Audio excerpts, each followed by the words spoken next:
Hoje a gente vai falar então no nosso curso aqui que a gente está falando sobre essa obra do Kierkegaard, O Instante, né? Hoje a gente vai falar sobre um texto que está aqui, um discurso chamado A Imutabilidade de Deus, né? Esse discurso ele é originalmente de 1851 e depois ele tem versões aqui em 1854, 1855, né? E compõe aí, portanto, né, faz parte junto com essa obra O Instante, né? Em geral, nessas edições a gente tem com a obra o final, O Instante, aparecendo esse discurso, né? Chamado A Imutabilidade de Deus. O próprio Kierkegaard fala, né? No prefácio aqui que a gente tem da edição brasileira, há uma pequena nota, né, do dedicatória que o Kierkegaard faz ao pai, né, comerciante de lãs, né, na cidade de Copenhague, e também junto com essa nota há um pequeno prefácio onde ele diz que o discurso foi proferido na Igreja da Cidadela, no dia 18 de maio de 1851, né? Essa é a primeira data.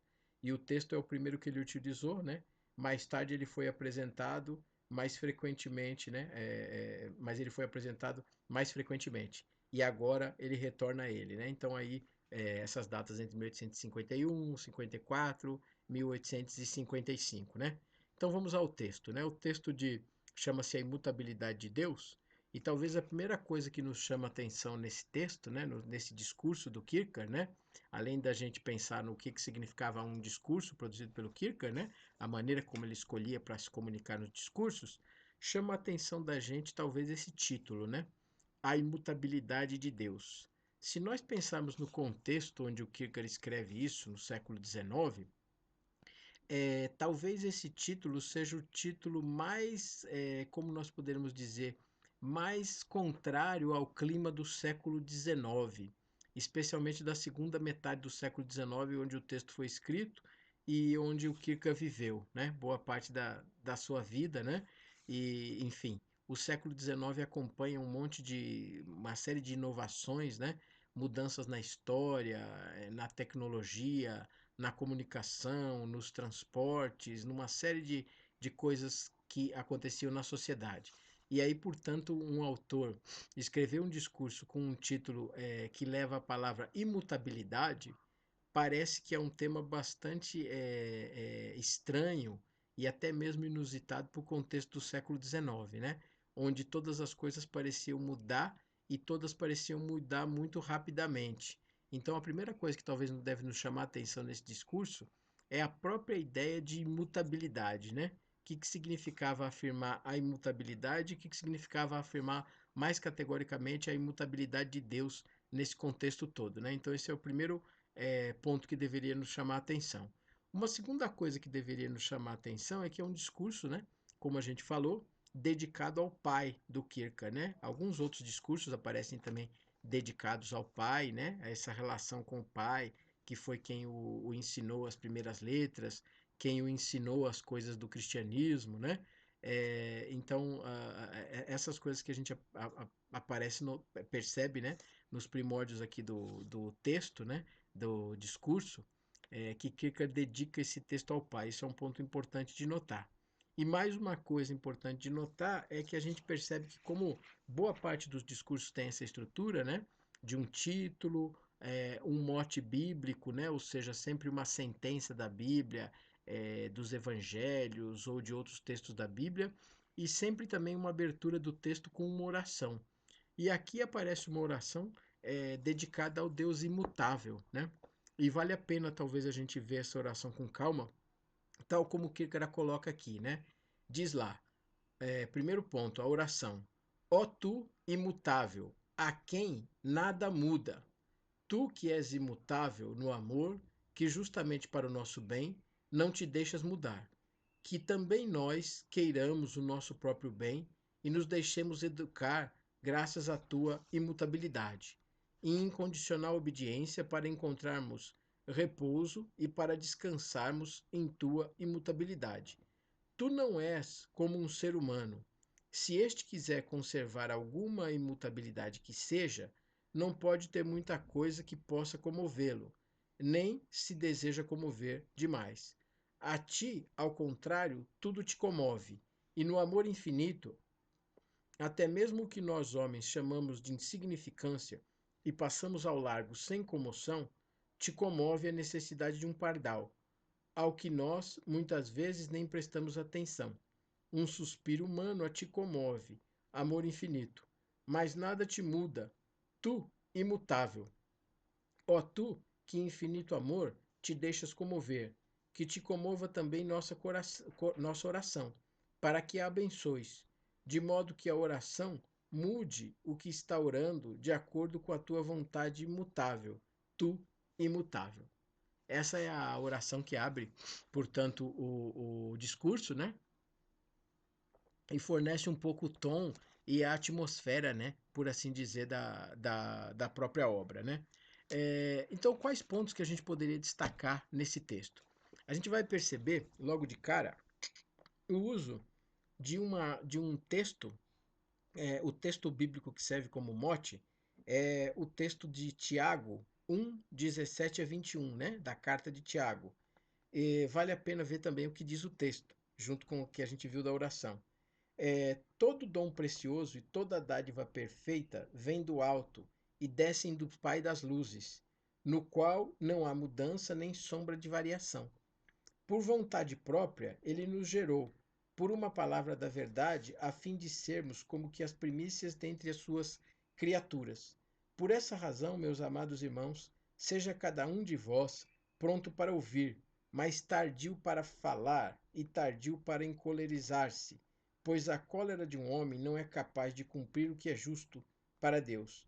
Por essa razão, renunciai a toda imundície e a todos os vestígios de maldade, e recebei com docilidade a palavra que foi plantada em vossos corações e é capaz de salvar as vossas vidas.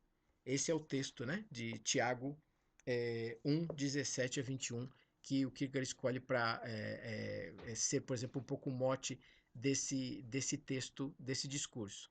É bom a gente lembrar que essa estrutura dos discursos, né, em geral, são discursos chamados, por assim dizer, edificantes, né? Que tem o objetivo da edificação, como Kierkegaard pensava. Eles tinham, em geral, uma estrutura de uma oração, de um texto sagrado, e muitas vezes esses textos até se repetiam, né? Às vezes esse texto que a gente vê aqui já aparece em outros discursos e etc., com as reflexões diferenciadas, mas os textos muitas vezes são os mesmos, né? Bom, o tema, né? Como a gente está vendo, está percebendo, é o tema daquilo que se chama da imutabilidade de Deus, né? Então parece que a tônica do discurso é falar o que significaria essa coisa da imutabilidade de Deus, né? E talvez o ponto mais interessante para pensar a imutabilidade seria pensar nas coisas que são mutáveis para os homens e no tempo onde se vive, né? No caso do Kierkegaard, onde as coisas estavam em constante mutação. Então ele começa a pensar primeiro, ao invés de pensar no divino, pensar nas coisas terrenas, nas coisas humanas e o quanto essas coisas terrenas e humanas elas estão sob o efeito da mutação. E especialmente se a gente imagina no contexto onde ele viveu, na época onde ele viveu. E talvez poderíamos imaginar também na nossa. E a partir daqui, de olhar essas coisas todas humanas tendo alteração e mudança, e o quanto no âmbito daquilo que é humano, daquilo que pertence aos homens, a gente sempre assiste à mudança, e cada vez parece que mais, ele faz um contraponto pensando na imutabilidade divina. O que garante, portanto, né, o papel de Deus, o que garante que Deus seja alvo da confiança humana, é exatamente porque parece que ele não se mistura com a mutabilidade humana. Ou seja, Deus é imutável. Então, talvez o grau de confiança, o grau de credibilidade seja tanto maior quanto mais Deus for imutável, né? E a gente vai perceber nesse texto, por exemplo, na página 206, ele faz uma pequena citação, né? Falando, por exemplo, ao falar do tema do paganismo e do cristianismo, ele cita Sócrates, né?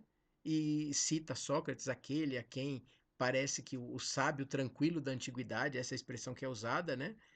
Para Sócrates, e cita, por exemplo, aspectos da filosofia grega antiga, filosofia pagã.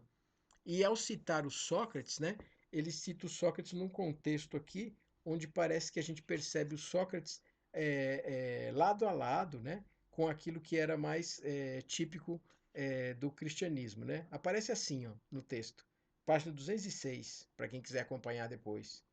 Um pagão é apenas um homem, e apenas um homem, o sábio singelo da antiguidade, queixa-se frequentemente ter experimentado que, ao pretender libertar uma pessoa de uma ou de outra tolice, para lhe proporcionar um saber melhor, portanto, para fazer-lhe um bem, que essa outra pessoa era capaz de ficar tão furiosa que, como o sábio singelo dizia, brincando, mas com seriedade, essa tinha vontade de mordê-lo. Né? Ele faz referência aqui a uma passagem do Teeteto de Platão, onde Sócrates parece que, ao fazer questionamentos e deixar uma pessoa em situação embaraçosa, como sempre ocorria com a sua ironia, né, com o seu método, essa pessoa teria se tornado tão agressiva a ponto de querer mordê-lo. Então ele começa aqui comparando, né, aproximando temas do cristianismo e temas do paganismo, né, lembrando da figura do Sócrates e da figura do Cristo, tentando comparar um pouco esses modelos, né? E isso vai ajudar a gente a entender, porque isso tudo está no escopo um pouco para perceber o contexto da imutabilidade e desse pensamento sereno que ele tenta mostrar aqui, né? Bom, ele vai dizer que há uma tendência humana, né, a sempre falarmos melancolicamente, né? No final dessa mesma página 206, né, ele vai nos mostrar que a gente parece que sempre tem uma certa tendência a falar melancolicamente das coisas e a perceber um pouco a mudança das coisas, né? Então parece que há uma certa tendência em todas as épocas, em todos os tempos, para pensar num tempo que passou e não voltará mais, para pensar num tempo que era um pouco melhor e que foi substituído por um tempo que é pior, né?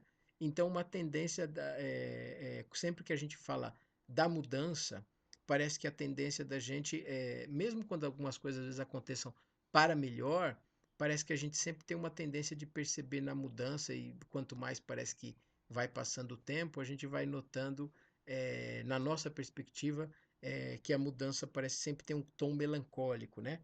Um tom de alguma coisa que se perde, de alguma coisa que se vai, né? Ele percebe isso e ele aponta, por exemplo, isso até no pensamento paulino, né? Que uma das marcas e aí o apóstolo Paulo apontaria isso, né, falaria isso na interpretação do Kierkegaard, né, perceber, mas uma ênfase que pode mudar é a gente perceber o quanto Deus seria imutável, né, o quanto as coisas passam, as coisas mudam, as coisas se alteram, mas o quanto Deus seria imutável. E por isso não à toa ele escolhe um pouco esse texto, né, de um Deus que não muda, de um Deus que não tem sombra de variação e etc., que é esse texto de Tiago que aparece abrindo o texto, né? Então, o que acontece no fundo é uma grande inversão do foco, a gente poderia dizer, né? O que passa a ser discutido mais agora não é propriamente falar, falar das coisas que estão em mudança, porque as coisas que estão em mudança elas ainda estão em processo, como acontecia no século XIX e como talvez aconteça hoje. E essas coisas ainda estão abertas, a gente não sabe o que vai ser, se serão melhores ou piores. E essas coisas estão ligadas ao que parece que está na esfera do homem. Então, todas essas coisas, né, as coisas estão mudando. E parece que a gente não poderia, e aí talvez venha a grande observação a perceber, né? E talvez a grande crítica do Kierkegaard ao seu tempo, é que parece que os valores do cristianismo, que eram valores eternos, estavam sendo colocados como valores temporais. Então, talvez se daria para a gente pensar agora aqui, invertendo o foco, né? Ou seja, nós temos que pensar agora num Deus que é imutável e não mais nas coisas que estão mudando, porque senão parece que Deus estaria sujeito à mudança ou as coisas da eternidade estariam sujeitas à mudança, né? Esse texto é um texto muito bonito para a gente pensar, um tema que é muito central no cristianismo, que é essa relação entre tempo e eternidade, né? O quanto o cristianismo está ligado ao tempo, na medida que ele é um fenômeno histórico de uma determinada época, período e tudo mais, mas o quanto ao mesmo tempo ele está ligado a aspectos da eternidade, que portanto não podem ser controlados pelo tempo, por assim dizer, né? Isso já aparece desde os textos dos evangelhos, aparece nas cartas paulinas, vai aparecer, por exemplo, nas reflexões do Santo Agostinho, em tantos outros grandes autores. E nesse texto aqui, talvez a ideia de aquilo que muda e aquilo que não muda é um pouco o jogo aqui que aparece, na verdade, a grande questão de fundo, talvez, do texto, é uma questão entre tempo e eternidade, né? Entre as coisas que são do eterno e talvez tenham, por isso são imutáveis, né? Ou seja, não sofrem variação, e as coisas que estão ligadas ao tempo, que estão ligadas à época, que estão ligadas ao momento, né? E nas quais acontece variação, e em algumas delas até talvez seja bom que ocorra, né? Essa mudança, essa variação. Então isso talvez dá uma grande distância aí entre as coisas que pertencem ao universo dos homens e as coisas que pertencem ao âmbito da eternidade, ao âmbito do divino, né? Esse é um ponto que acho que deve ser observado. Outro aspecto que a gente pode observar é que aqui nessa síntese cristã que o Kierkegaard está pondo, né, e colocando entre mutável, né, ligado aos homens, imutável ligado a Deus, a gente também percebe um certo fundo, né, platônico presente aqui, no seguinte sentido, né, que em Platão essa síntese se dá de outra maneira, né, se dá talvez colocando, né, as duas grandes filosofias com as quais Platão parece que lidou dos seus antecedentes, que era essa síntese do Heráclito, né, das coisas em permanente mudança, né, as coisas que estão ligadas ao tempo e à época e, portanto, aí a uma certa dialética das coisas, né, aquilo que ocorre, aquilo que está em movimento, está fluido, e ao mesmo tempo o que parece que garante também algumas coisas para a ontologia platônica é essa explicação parmenidiana, né? A explicação do Parmênides, né? Onde o ser parece que é um. Então a síntese platônica de alguma maneira tenta conjugar Heráclito juntamente com Parmênides, né? E a síntese do cristianismo, ela vai tentar conjugar tempo e eternidade. E de alguma maneira ela recebe um pouco essa influência tanto platônica, neoplatônica, como também das concepções hebraicas, né? Da concepção hebraica que forma a tradição do cristianismo, né? A tradição judaico-cristã, né? Para ser mais preciso, né?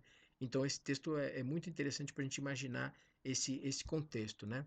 Os discursos edificantes do Kierkegaard, é bom que se diga, né? São textos que muitas vezes, os textos que foram por eles assinados, alguns durante algum tempo pensaram que isso eram sermões, mas não eram sermões.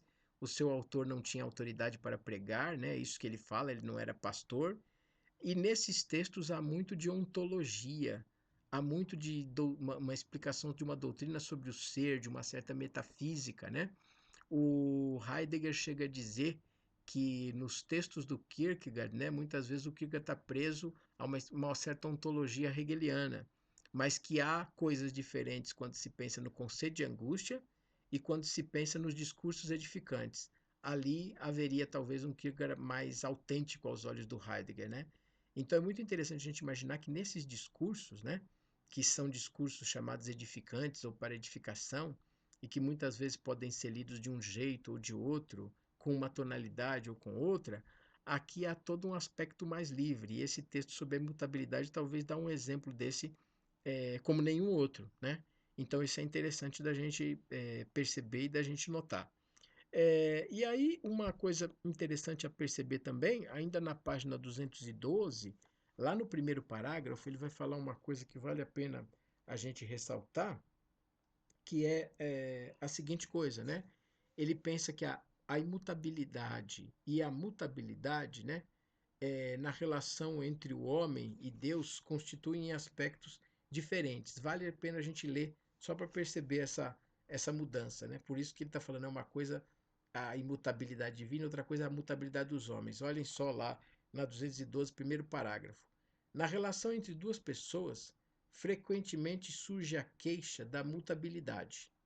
Uma delas se queixa da outra de que esta se modificou, mas mesmo na relação entre dois seres humanos, pode às vezes a imutabilidade de um deles vir a tornar-se uma espécie de suplício.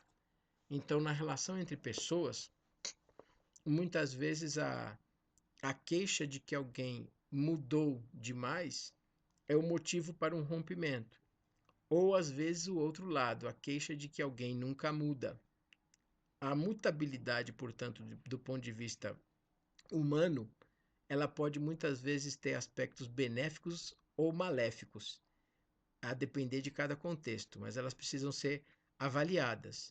Mas uma coisa que parece ficar claro de saída é que a mutabilidade do ponto de vista humano, seja ela vantajosa ou desvantajosa, elogiável ou não elogiável, essa mutabilidade não se aplica do mesmo modo às coisas do divino, às coisas do eterno.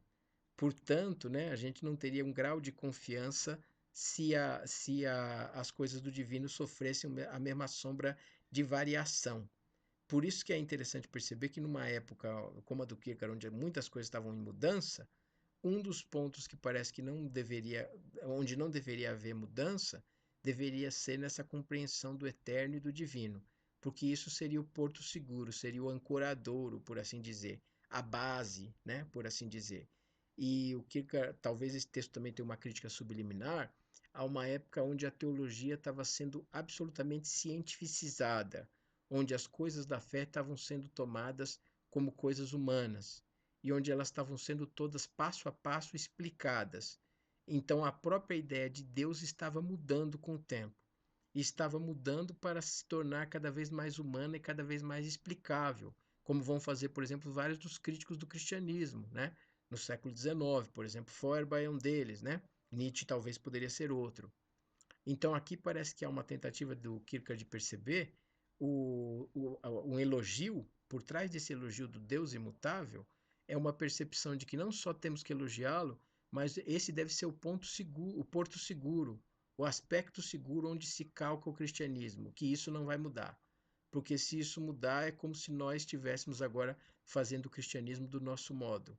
Ou seja, o cristianismo agora e a nossa religião somos nós mesmos, né? Nós a construímos, nós a fizemos e nós somos, portanto, os novos deuses dessa nova religião. Isso seria muito interessante a gente refletir sobre isso.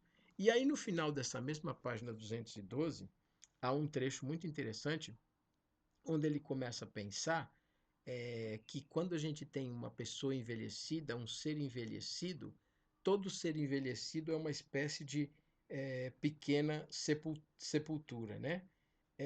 Quer ver? Isso vale a pena notar, porque isso está bem aqui no final da página 212, quando ele vai perceber a seguinte coisa, né? Deixa eu só achar o trecho, né? E isso nós dizemos meio levianamente, meio cansados da vida. E então é tão terrível, terrivelmente verdadeiro, que Deus sabe. Ele sabe isso, até a menor das coisas que tu esqueceste. Ele conhece aquilo que para tua memória se modificou. Ele o conhece inalteradamente. Ele nem ao menos se lembra disso como era afinal, né? Aqui um pouquinho acima, né? Desculpe, eu li a parte que não me interessava. Eu vou ler a partir de cima porque acho que eu pego o trecho todo. E agora, né? O eternamente imutável e este coração humano, ó, este coração humano, o que não escondes, né? Em tua intimidade cheia de segredos, desconhecida para os outros. Isto não seria o pior, mas às vezes quase desconhecida para o próprio interessado, né? É quase assim como logo que um ser humano mal envelheceu, um pouco, ele é quase afinal como uma sepultura. Esse coração humano. Então, notem um aspecto, né? É perceber que todo coração humano, um pouco envelhecido, carrega em si uma espécie de pequena sepultura, porque parece que ele carrega em si sonhos, metas, objetivos não realizados. Então ele já carrega nele mesmo uma espécie de sepultura, né? Se cada coração humano, de certa maneira, né, por não termos essa capacidade do imutável, a gente já não carregou na nossa intimidade uma espécie de sepultura, né? Das coisas não realizadas. E aí, para comparar com isso, ele vai dizer: no calor, no frio, Deus, né? Em qualquer circunstância, melhor ou pior, Deus segue como imutável. E é ele que seria a garantia desse tipo de discurso, né? Que o Kierkegaard constrói aqui para fazer um elogio da imutabilidade do Deus num tempo onde todas as coisas mudam. A mudança não seria garantia para Deus, ela pode ser garantia para a gente, mas ela não é a garantia para Deus. Né? A crença em Deus teria que estar alicerçada em outra base, no eterno, e não na mudança. Senão a gente está tendo uma crença no homem, no progresso, em outras coisas, tá? É isso, gente. Então ficamos por aqui. Na próxima semana a gente fala sobre o instante número 8, tá bem? Abraço, até lá.